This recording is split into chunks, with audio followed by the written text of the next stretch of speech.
O imperador Nero. Ele toca harpa enquanto Roma arde. Tortura os cristãos. Ele os veste com peles de animais e faz cães selvagens dilacerarem membro a membro cada um deles. Aí ele os transforma em tochas humanas. Ele mata suas esposas e desperdiça dinheiro como um sheik do petróleo. Ele arruinou o império, saqueou todos os templos e matou a maioria da elite dominante. Usando relatos históricos da época de Roma, é possível descobrir a verdade por trás dessas histórias. Os investigadores colocarão a vida de Nero sob o microscópio com uma série de testes científicos, revelando seus métodos sádicos de tortura e como ele criou uma das maiores fraudes financeiras da história. O papel que desempenhou no assassinato de sua esposa, de sua segunda esposa e de sua mãe. E um psiquiatra forense líder analisará as características deste bad boy. Tudo para revelar onde ele se encaixa frente a outros ícones do mau comportamento. Ícones do mau comportamento, Nero.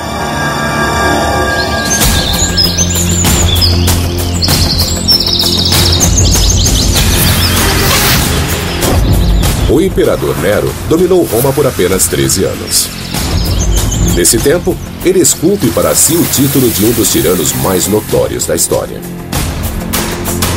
Na metade do seu reinado, a simples visão dele fazia os romanos estremecerem de pavor. Nero com certeza serve para uma boa avaliação psicológica.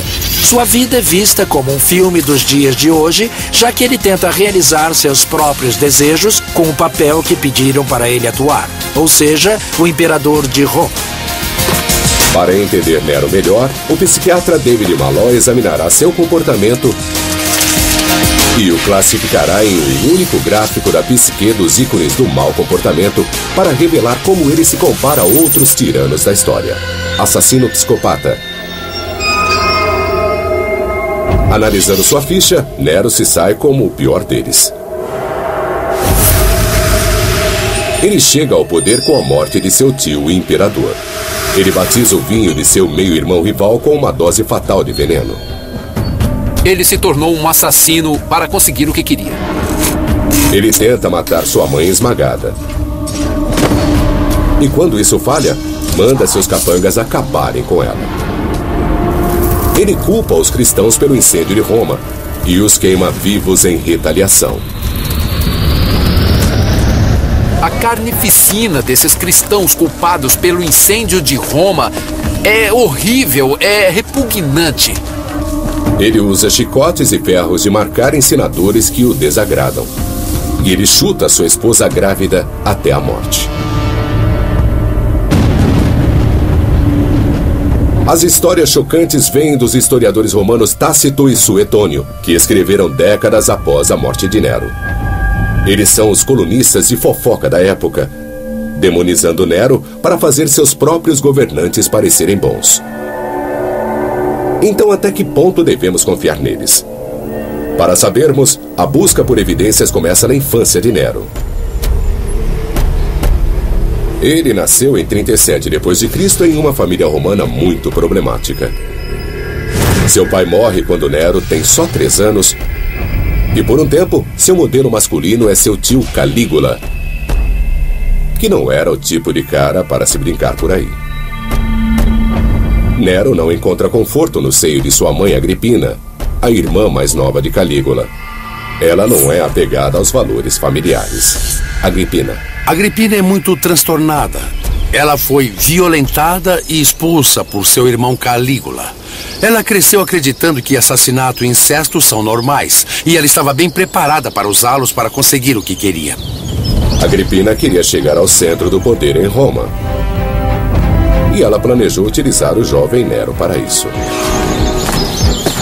Essa é a estrada para Roma, mas também é a rota de Agripina ao poder. Porque as mulheres da Roma antiga não eram legalmente autorizadas a exercer o poder, era a tarefa de homens. Mas Nero podia. E com Nero em Roma, Agripina podia ter o controle. Primeiro passo, aproximar-se do poder. A bela e astuta Agripina seduz e se casa com o imperador Cláudio, mesmo ele sendo o tio dela. O casamento incestuoso de Agripina com Cláudio insulta o povo de Roma, como hoje nos insulta. Mas ela era uma pessoa disposta a cruzar qualquer linha para obter o máximo de poder. Agripina pressiona Cláudio a adotar Nero e torná-lo herdeiro do trono à frente de seu próprio filho, Britânico. Nero está agora na fila para imperador. Nero subitamente enfrenta uma enorme mudança em sua vida. Ele está na fila de se tornar imperador de Roma, algo para o qual nunca foi treinado, ao qual ele não está preparado e psicologicamente não está tão claro o que ele quer. Ele é tirado neste papel como um fantoche de Agripina, sua mãe. Segundo as fontes, Agripina é impaciente por poder. Tácito e Seutônio dizem que Agripina queria um marido morto. Ela é poderosa e sabe quem usar, uma envenenadora condenada, Locusta. É virtualmente impossível pôr veneno na comida do imperador. Mas Agripina encontra um modo. Segundo as fontes, Cláudio encontra seu fim em um banquete de bebedeira quando ele come um prato de cogumelos envenenados.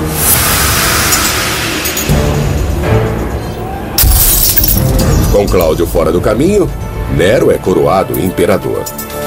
Isso o tornaria o homem mais poderoso do mundo. Mas, segundo as fontes, o poder real está nas mãos manipuladoras de Agripina. Seria isso só um ataque à irmã de Calígula? Ou há alguma verdade nisso? Moedas datando do início do reinado de Nero contêm pistas cruciais. Nero. Essa moeda é incomum porque mostra o busto de Nero e sua mãe Agripina do mesmo lado. É muito incomum ver mãe e filho juntos. E é um indício do poder de Agripina e diz claramente que havia algo muito especial na relação entre mãe e filho. Quão especial? Eles são, de fato, governantes parceiros. Mas logo, há uma briga entre mãe e filho e é sobre, o que mais? Uma mulher. 55 depois de Cristo, Nero, agora com 18 anos, se apaixona perdidamente por uma moça ex-escrava. E Agripina fica louca com isso. Isso poderia prejudicar sua permanência no poder, seu lugar na moeda. Ela tenta acabar com isso, mas Nero continua. Então Agripina demonstra seu poder. O controle de Nero sobre Roma ainda não estava totalmente seguro. Isso porque Cláudio tinha um filho natural que era o meio-irmão de Nero, Britânico.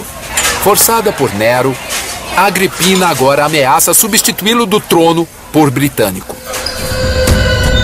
Britânico tem só 13 anos. Talvez ela pudesse mantê-lo na linha.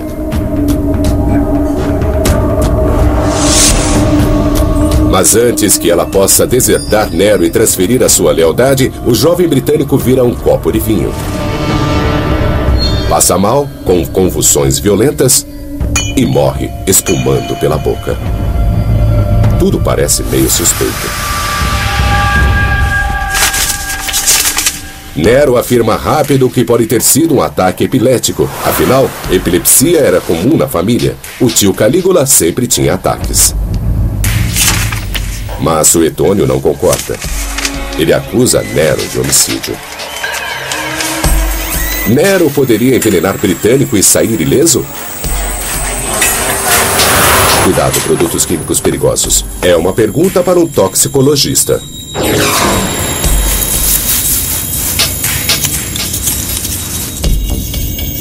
Com certeza havia vários venenos disponíveis para envenenadores e para Nero na época. Quando vemos isso, há 3 venenos que vêm à mente. Um é um componente de cianeto encontrado em sementes de frutas da época. O outro seria a estricnina e, finalmente, a cicuta. As fontes dizem que Britânico bebeu vinho diluído com água e que o veneno estava naquela água. Então, se Nero realmente o matou, o veneno que ele usou não poderia aparecer na água. Uma possibilidade, cianeto. Ele é encontrado em caroço de pêssego. mas você precisa de muitos para fazer um coquetel letal. O efeito de cianeto no corpo humano é muito forte. Isso pode ser rapidamente fatal, mas como ele pode ser entregue e estar bem disfarçado? E como podemos ver, mesmo mexendo, ele não se dissolve. Então teria sido perceptível que algo estava na bebida. Isso exclui o cianeto. Próximo, estricnina. O efeito do envenenamento por estricnina no corpo humano é muito claro. Depois que atinge o sistema, o paciente começa a sentir algo muito terrível. Ele começa a ter espasmos musculares, quase como a raiva dos cães. Os sintomas se encaixam. Mas a estricnina é muito amarga. Britânico a teria sentido no primeiro gole. Sobrou a cicuta. A cicuta na água é uma das mais, se não a mais tóxica planta do planeta. Como você pode ver, é clara, é difícil de detectar e o efeito da cicuta na água é rápido. Para a armação de Nero e seus envenenadores, este era o veneno perfeito para dar a Britânico. E o mais demonstrável, a coisa mais notória da cicuta na água é que ela provoca convulsões, ela provoca crises. E pelas crises teria sido fácil para Nero dar a desculpa da epilepsia. Então Nero, talvez com a ajuda de Locusta, a envenenadora, poderia ter matado o Britânico. Ele tinha os meios, a oportunidade e um motivo muito grande. E há outra coisa que parece suspeita. Britânico morre em circunstâncias estranhas. Mais estranho ainda são os ritos funerários. Eles são apressados, abruptos, e ocorrem no dia seguinte sem muita pompa e ritual, como seria digno de uma pessoa como Britânico. Se livrar da prova, rápido. Os historiadores estão convencidos de que tudo aponta ao fato de que Nero matou mesmo seu meio-irmão mais novo. Ele virou um assassino para conseguir o que queria, e isso foi um grande passo. Com isso, Nero sai da sombra de sua mãe Agripina. Ela lhe ensinou bem a lição, e nada vai pará-lo agora.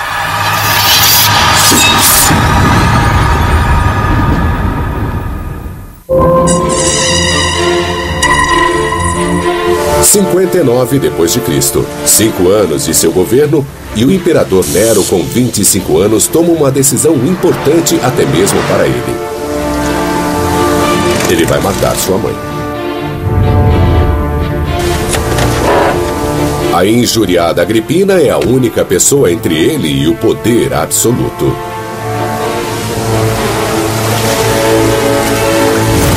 Ele não pode simplesmente matá-la a sangue frio. Isso seria demais, mesmo para o imperador romano. O historiador Darius Aria veio visitar o local do crime. Ele tinha que ficar acima de qualquer suspeita. As fontes dizem que ele fez parecer um acidente. De acordo com o historiador Suetônio, Nero planeja matar sua mãe com uma armadilha, fazendo parecer um acidente. Deveria acontecer aqui, na Baía de Nápoles. Nero convida sua mãe de Roma para a festa de Minerva, é a desculpa perfeita.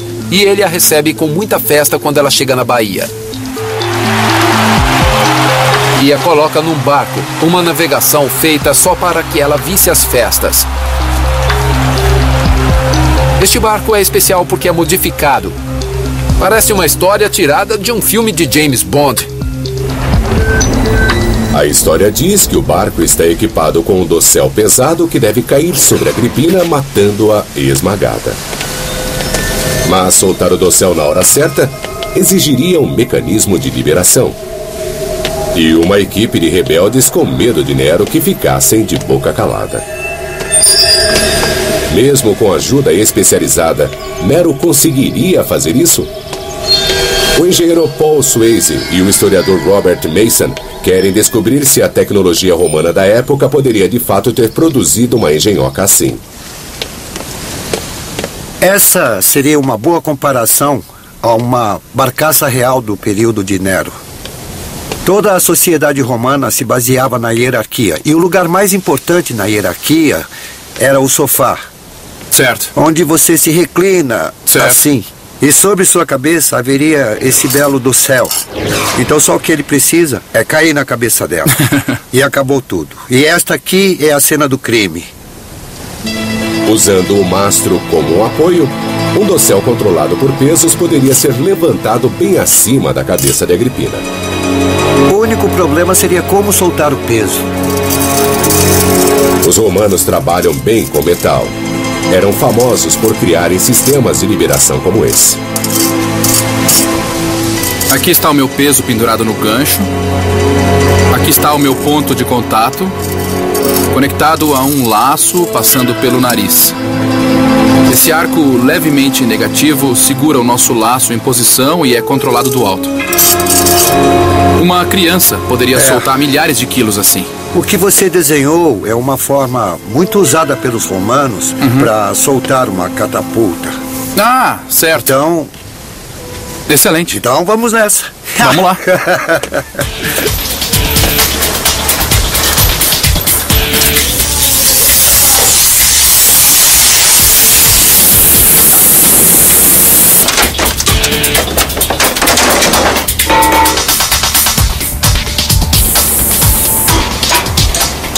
Esse é o sistema de controle. Agora, o dossel.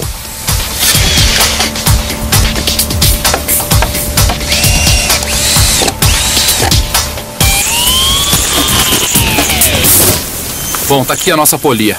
Está aqui. E a próxima coisa a fazer é conectar nosso controle aqui. Posicione ele paralelo. Muito bem.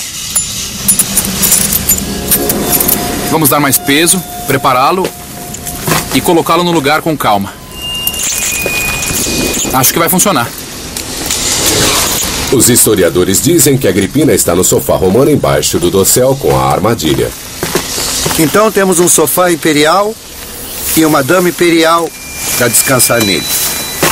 Vamos ver o que podemos fazer com a pobre Agripina. Os sacos de areia simulam os pesos de chumbo usados pelos cúmplices de Nero. Os romanos usavam um elaborado sistema de rodanas que permitia a um homem erguer cargas pesadas.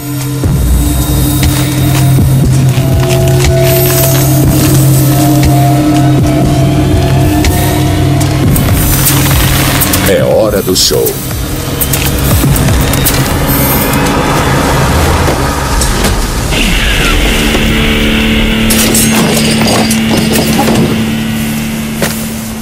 Os historiadores dizem que Agripina sobreviveu apenas com uma lesão no ombro, confirmado por esta demonstração. Esse é o dano que isso teria causado a ela. Os braços do sofá teriam impedido que ela se ferisse mais.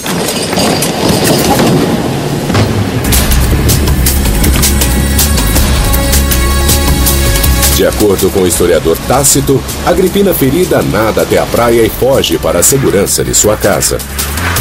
Tácito diz que ela junta as peças e percebe que é Nero que está por trás da tentativa de homicídio. Mas ela decide tentar reverter a situação enviando uma mensagem a Nero, dizendo que achava que a queda do dossel não tinha sido nada além de um acidente. Nero não estava esperando por essa resposta. Quando o mensageiro de Agripina chega e diz que houve um acidente, Nero tem de reagir rapidamente. Segundo as fontes, Nero tinha um pensamento rápido. Ele pega uma espada, joga aos pés do mensageiro que foi enviado por Agripina e diz que Agripina enviou o mensageiro para matá-lo. Nero tinha a desculpa que estava procurando: uma tentativa de homicídio de sua mãe.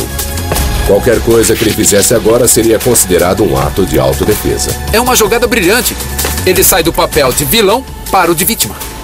Nero envia sua guarda pretoriana até a casa de Agripina para terminar o serviço. Agripina coloca a mão sobre o estômago e diz aos guardas que a atinjam no ventre que deu vida a seu assassino. E eles fazem isso. E ela morre. Naquela noite, ele é atormentado por pesadelos. Quando acorda, Nero anuncia: hoje é o primeiro dia do meu estado. ele finalmente ganha o poder. Ele aprendeu com a melhor, sua mãe. Os romanos começam a desconfiar de tudo e de todos. Se Nero teve coragem de matar sua mãe, qualquer um poderia ser o próximo. Senadores nervosos enviam mensagens extravagantes de agradecimento e parabéns.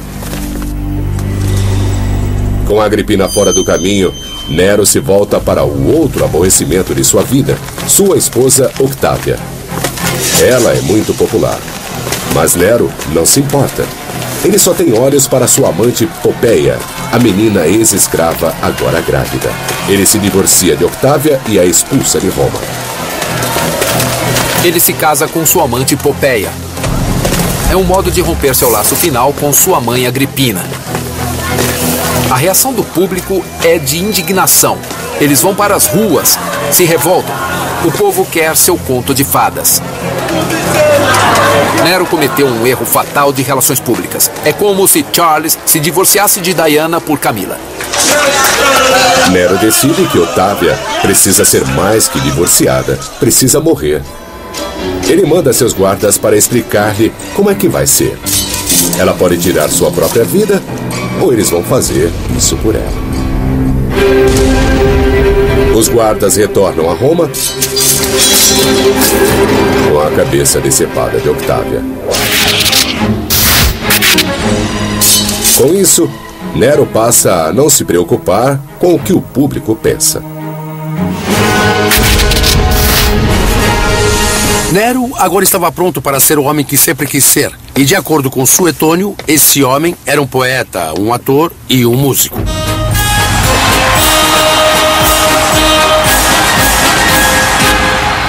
Não parece tão ruim para nós hoje, mas em termos de Roma Antiga é um ultraje. Porque na Roma Antiga os atores tinham o mesmo status das prostitutas. Então seria como o presidente dos Estados Unidos andar publicamente num ponto de prostituição. Os romanos respeitáveis não costumavam fazer isso. E o que isso nos diz sobre o estado mental de Nero? Nero agora torna-se imperador de Roma. Mas além de apenas o poder, aquilo que ele alcança agora é o palco que ele sempre quis. Ele agora tem a base para poder realizar o seu sonho de todas as pessoas o amarem. Ele agora é literalmente o centro de atenção do mundo. O desejo de Nero por atenção vai além do controle.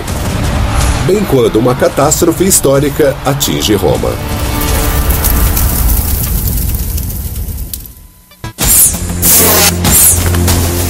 Aos 10 anos de seu governo, o Nero de 27 anos resolveu entrar para a história. Qualquer um que o desagradasse não durava muito tempo. Ninguém ousava tramar contra ele. Quando os romanos não temiam por suas vidas, eles se contorciam de constrangimento com as palhaçadas de quinta categoria de Nero no palco. A análise psicológica sugere que Nero não pode ajudar a si mesmo. Nero agora se torna viciado em público. Ele está totalmente viciado em bajulação. Toda aquela adulação não bastava. Isso é parte da patologia de sua personalidade. Mostra que, no fundo, ele precisa daquele amor contínuo da multidão. Ele se tornou uma estrela de rock, de plantão 24 horas por dia. O cenário está agora pronto para o papel de Nero em um evento terrível. O grande incêndio de Roma.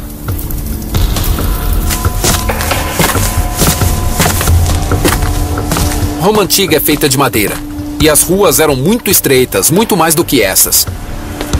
O fogo pode ir de um prédio a outro com facilidade. A história diz que as fogueiras se espalhavam muito rapidamente.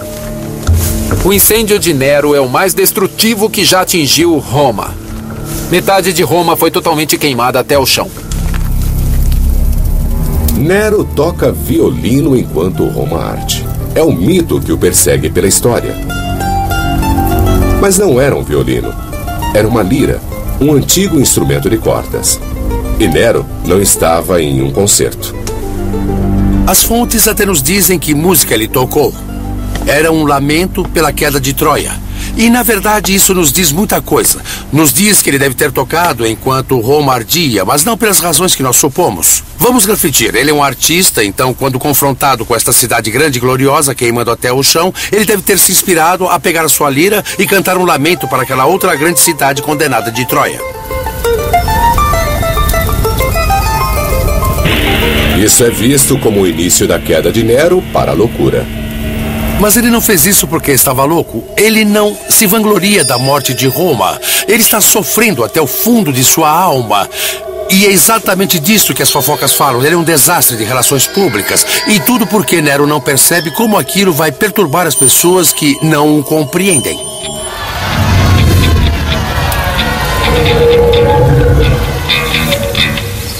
Uma possibilidade é pensar em Nero como um psicótico a essa altura, mas as evidências não dão apoio a isso. No máximo, ele aceitou essa realidade como seu momento de brilhar. O mundo está em chamas ao seu redor, mas ele continua a atuar. Este é o momento que ele estava esperando. O fogo queimou por 6 dias. As pessoas dizem que o incêndio foi criminoso. Os romanos exigem justiça. Nero rapidamente encontra alguém para culpar. Um bando de fanáticos religiosos que se tornaram incômodo por toda a cidade. Os cristãos. Os cristãos eram um presente para Nero porque era um culto à margem da sociedade. Havia até rumores que eles comiam a carne e o sangue de humanos, o sacramento do pão e vinho mal interpretado. Mas o que os tornou muito suspeitos aos romanos era o fato que eles se recusaram a se sacrificar ao culto do imperador, alegando que havia apenas um Deus. Em termos modernos, seria como recusar jurar fidelidade à bandeira americana, alegando que é a imagem de Satanás. Isso os tornou perfeitos bodes expiatórios. Havia até mesmo panfletos cristãos circulando na época dizendo que Roma ia queimar no fogo do inferno por adorar falsos deuses. Claro que para os romanos isso era uma incitação a incêndio criminoso. Nero ordenou que os cristãos fossem presos e submetidos a uma forma de punição selvagem. Ele prefere usar a flagelação com chicote, mas muito pior. Isso porque o chicote possuía bolas de metal pontudas.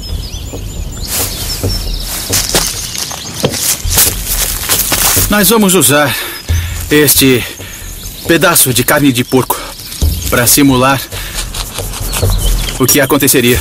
Lembre-se que a pele do porco é muito mais grossa e resistente do que a pele humana é.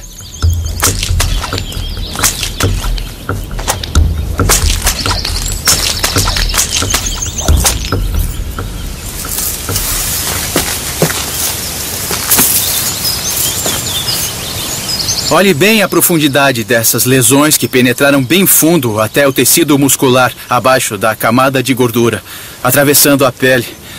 O indivíduo sofre uma agonia enorme neste tipo de flagelação. Isso teria destruído totalmente suas costas, deixando elas abertas. E você não se surpreenderia ao ver escápulas fraturadas e costelas quebradas. Um sangramento muito grave. A pessoa poderia sobreviver por várias horas com esse tipo de tortura antes dela sucumbir. Seria necessário um uso habilidoso se você não quisesse que a pessoa morresse. É uma punição comum para crimes graves. Mas Nero a usou em larga escala, batendo nos cristãos sem dó. Isso revela um crescente apetite por crueldade. Um apetite que levará a horríveis espetáculos públicos na arena.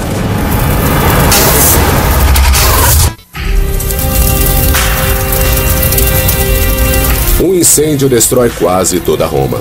Nero acredita que é intencional e culpa os cristãos emergentes. As represálias são selvagens.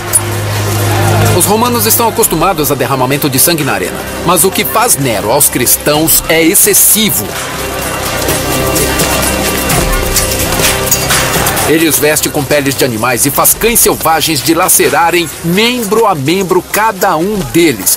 Isso é demais para os romanos. A carnificina desses cristãos culpados pelo incêndio de Roma é tão horrível, tão repugnante, que leva o público a ter compaixão dessa gente, e que é exatamente o que Nero não queria.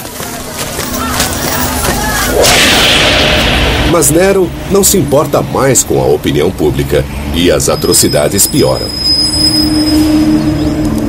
À noite, ele põe os cristãos amarrados a estacas revestidas com breu, coloca fogo e os transformam em tochas humanas.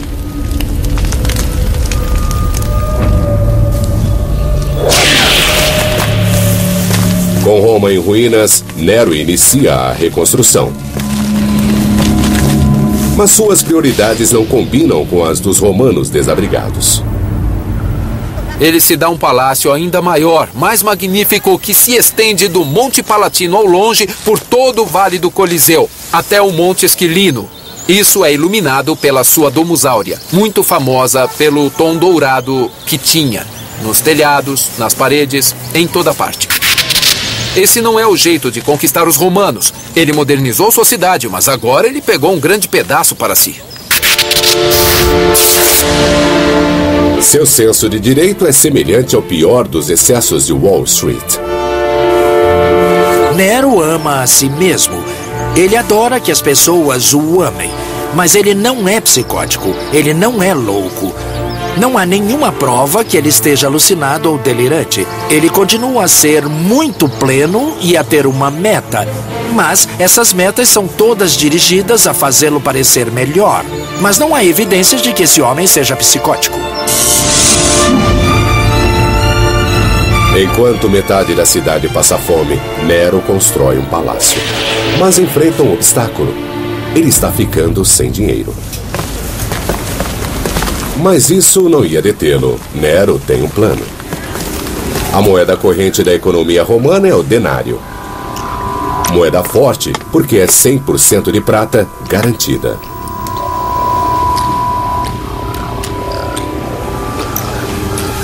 Na antiguidade, era muito importante para a pessoa comum, o homem de rua, ter fé no conteúdo de prata da moeda com a qual foi pago. Fosse ele um soldado romano, fosse um senador ou fosse ele só um operário agrícola. Os historiadores dizem que Nero arruma um jeito de multiplicar os denários. Ele força os cunhadores de moeda a diluir o teor de prata.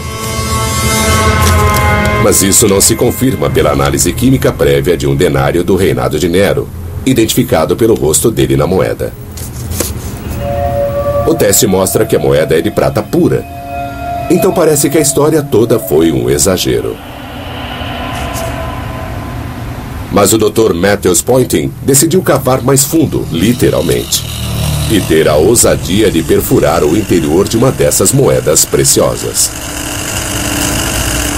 A análise poderá nos dizer o quanto de cobre foi adicionado por Nero para baratear a moeda de prata, porque foi tirada de dentro da moeda, pulando algumas camadas superficiais que tiveram seu conteúdo de prata enriquecido antes do golpe.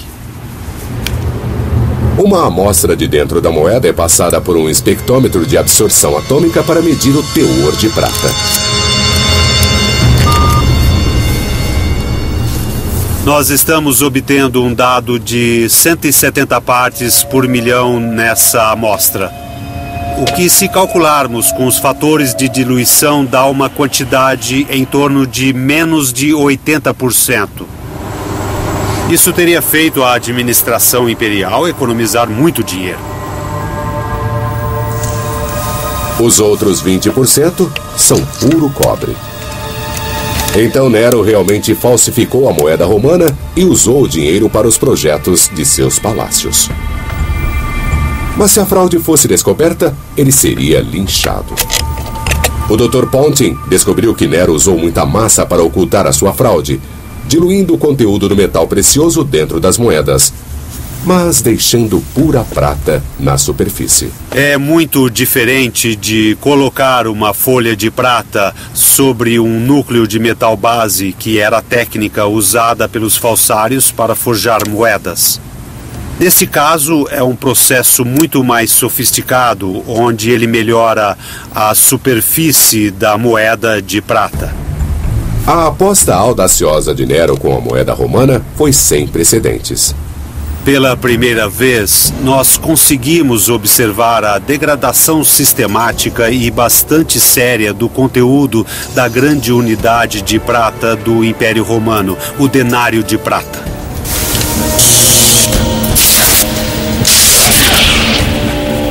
Nero agora está completamente fora de controle.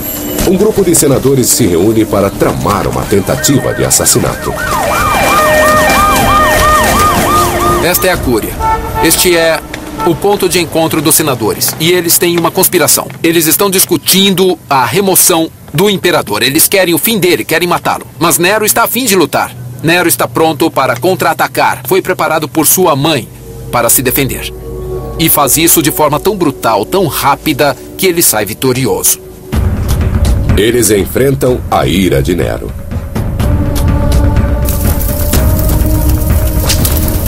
Os culpados são marcados, açoitados, dilacerados e assassinados.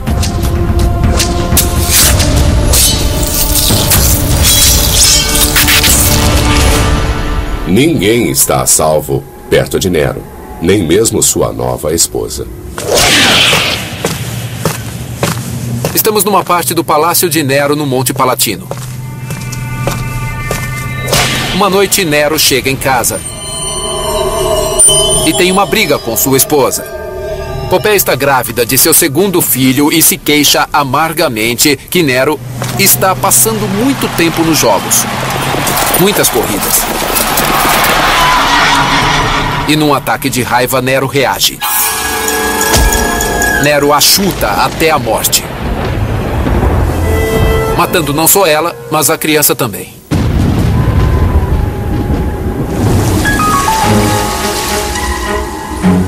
Nero desiste de qualquer pretensão de liderar o império e vai para a Grécia explorar seu lado criativo.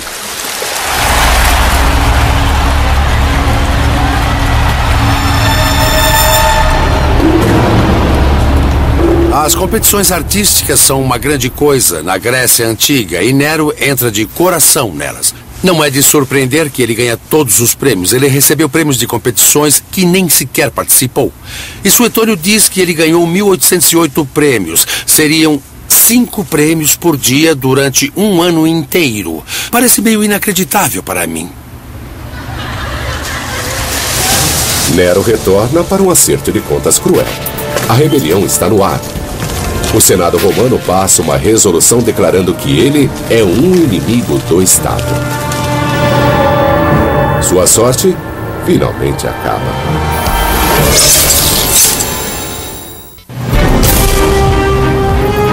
A má gestão do Império por Nero e o assassinato sangrento de figuras poderosas em Roma finalmente foram sua ruína. Seus últimos aliados o abandonam. Nero está sem opções. Ele arruinou o império, saqueou todos os templos e ele matou a maioria da elite dominante. Sua única opção é cometer suicídio caindo sobre sua espada. Suas últimas palavras foram, em teoria, "Oh, que artista morre em mim." Muito apropriado. Na realidade, ele era tão artista que não pôde nem mesmo fazer isso direito, precisando de alguém para ajudá-lo a se matar.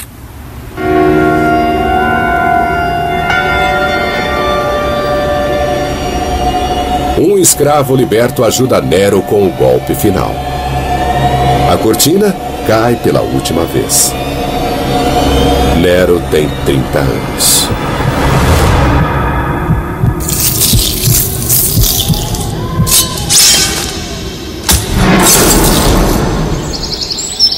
Com a notícia da morte de Nero, há um alívio do público, mas muito rapidamente aquela alegria, aquela celebração se torna raiva. Os romanos não o querem apenas morto. Eles querem tudo o que sobrou dele arrasado.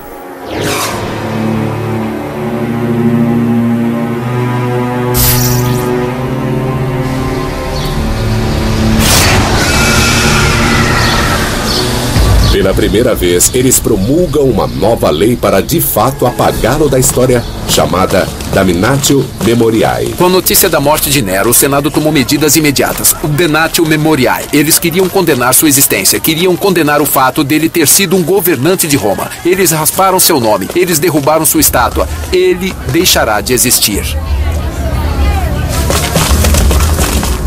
Mas quando governantes posteriores quiseram fazer seus antecessores parecerem ruins, eles usaram Nero de exemplo por causa de seus crimes terríveis.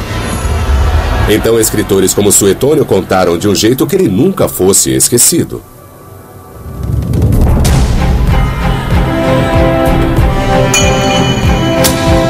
Ele envenena seu meio-irmão e manda matar sua mãe.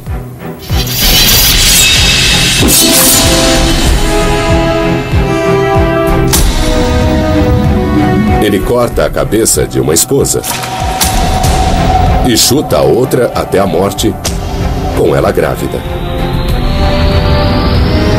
Ele utiliza o chicote nos cristãos e os transforma em tochas humanas.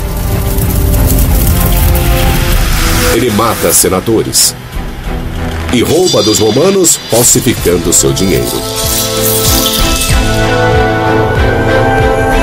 Em que lugar na escala dos tiranos essas ações de um ícone do mau comportamento colocam Nero?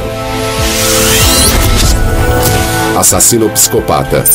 Ele não tortura e mata pela emoção daquilo como seu tio Calígula. Ele tinha objetivos. Ele mata para obter ganhos pessoais ou políticos como Júlio César. Calígula. Quando ele faz uso de violência num sentido muito direto e administrativo, ele não tem a sede de sangue que uma quantidade enorme de governantes romanos famosos teve. Mas chutar sua esposa grávida até ela morrer numa raiva incontrolável o move pela escala para o psicótico. E a sua necessidade de ser o centro das atenções. O grande traço de personalidade de Nero é com certeza esse histrionismo, ao ponto de ter um transtorno de personalidade histriônica. A teatralidade e a superficialidade, essa necessidade, esse desejo de atenção é o que vai realmente dirigir a sua personalidade. Nessa escala, Nero vai muito bem. Transtorno de personalidade histriônica. Então, quem tem um perfil de personalidade similar na história? Quando comparo Nero a uma figura histórica moderna ou mais recente, eu estaria procurando alguém que, como Nero, precisava do palco. Ele precisava das multidões e da adulação. Ele precisava que ele fosse o centro das atenções. Ao mesmo tempo, eu estaria olhando para alguém cruel e imoral. Olhemos para ninguém mais que um governante recente da Itália, Benito Mussolini. Mussolini foi um ditador com um grande ego, um traço de crueldade e um talento para o drama.